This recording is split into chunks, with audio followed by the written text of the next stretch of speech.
కానీ ఈ విషయంలో మిమ్మల్ని అప్రిషియేట్ చేయాలి సార్. ఇప్పుడు మనకి ఉప ఎన్నికల విషయానికి వస్తే, ఇప్పుడు అధికార పార్టీ అని మీ పార్టీ నుంచే రకరకాల పేర్లు వినిపిస్తున్నాయి. నవీన్ యాదవ్ గారి పేరు వినిపిస్తుంది, అజారుద్దీన్ గారి పేరు వినిపిస్తుంది, మీ పేరు కూడా వినిపిస్తుంది. మీకు ఎమ్మెల్యే సీట్ వచ్చే అవకాశం ఉందని మీరు అనుకుంటున్నారా? వస్తే ప్రజలకు ఏం చేయబోతున్నారు?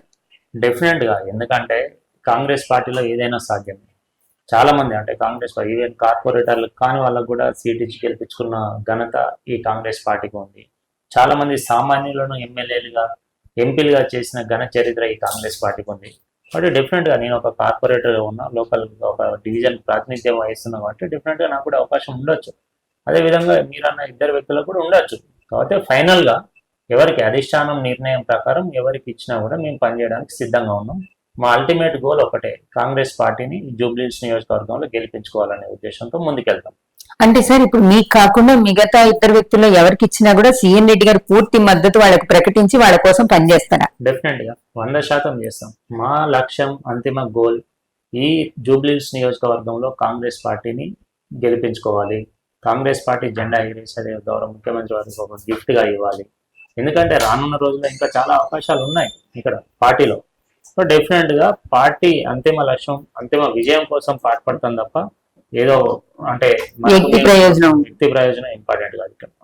ఒకవేళ వాళ్ళకు వస్తే వాళ్ళు కూడా మీకు వస్తే వాళ్ళు కూడా మీకు అంతే సపోర్ట్ చేస్తారా? డెఫినెట్ గా ఇస్తారు. సరే, ఇప్పుడు మీరు చాలా నమ్మకంగా మీకు సీట్ వచ్చినా వాళ్ళు మీకు సమర్థిస్తారని, వాళ్ళకి సీట్ వచ్చినా మీరు సమర్థిస్తారని చెప్తున్నారు. కానీ కాంగ్రెస్ లో చాలా సంవత్సరాలుగా చూస్తున్న చరిత్ర ఏంటంటే, అధికారం కోసం అంతర్గతంగా ఆధిపత్య పోరు అనేది ఎప్పుడూ జరుగుతుంటది. ఇది ప్రజల్లో ఉన్న అభిప్రాయం కాదంటారా? లేదా ఇప్పుడు జూబ్లీహిల్స్ నియోజకవర్గంలో అలాంటిది లేదు. ఏదన్నా ఉంటే కింది స్థాయిలో అక్కడిక్కడ ఉండొచ్చు, నేను కాదన్నాను. కానీ ఇక్కడ మాత్రం అల్టిమేట్ గా మాకు అంటే ఇక్కడ మా ముగ్గురులో కావచ్చు, అదేవిధంగా జూబ్లీహిల్స్ నియోజకవర్గంలో కావచ్చు, డెఫినెట్ గా కాంగ్రెస్ కార్యకర్తలు, కాంగ్రెస్ నాయకత్వం 100% గెలవాలనే ఉద్దేశంతో ముందుకెళ్తున్న సందర్భం. అందరూ కలిసికట్టుగా పనిచేస్తున్నారు. ఏదైనా అంతర్గతంగా చిన్న చిన్న ఇది ఉన్నా కూడా మేము కలిసికట్టుగా కూర్చొని మాట్లాడుకొని సమస్యను పరిష్కరించుకొని ముందుకెళ్తాం తప్ప అలాంటి అంతర్గత అది ఫ్రీడమ్. అంటే కాంగ్రెస్ పార్టీలో ఉన్న ఒక మంచి ఇది ఉంది కాబట్టి డెఫినెట్ గా అక్కడక్కడ సమస్యలు ఉంటాయి. వాటిని కూడా అంటే క్లియర్ చేసుకొని ముందుకెళ్తారు.